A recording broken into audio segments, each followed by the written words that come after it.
எல்லோரும் எப்படி இருக்கீங்க? நான் ரொம்ப நல்லா இருக்கேன். 9 மந்த்ஸ் ஸ்டார்ட் ஆகி 2 வீக்ஸ் வந்து போயிட்டுருக்கு. இனிமேல் நம்மளுக்கு வாரம் வாரம் செக்கப்பு, மந்த்லி வந்து நம்மளுக்கு வந்து ஒவ்வொரு டெஸ்ட்டும் எடுத்ததை விட இப்போ வாரம் வாரம் டெஸ்ட் எடுக்கிறதும் ரொம்பவே டென்ஷனாக இருக்குது.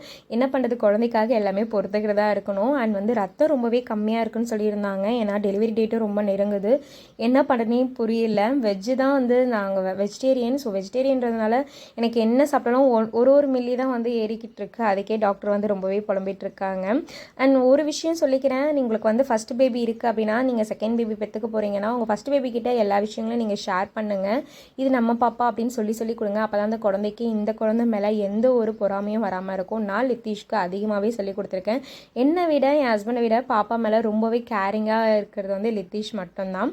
அண்ட் இன்றைக்கி ஒரு சூப்பரான ஒரு மூமெண்ட் நடந்துச்சு என்னோடய லைஃப்பில். இது வரலும் என்னை பார்த்தோன்னே பட்டையும் நெத்தியில் வந்து ருத்ராஜமும் போட்டிருக்குன்னு ஒரு மாதிரி தான் பார்ப்பாங்க. ஆனால் இன்றைக்கி நீங்கள் முகலட்சணமாக இருக்கீங்க அப்படின்னு சொல்லும்போது ரொம்பவே ஹாப்பியாக இருந்துச்சு.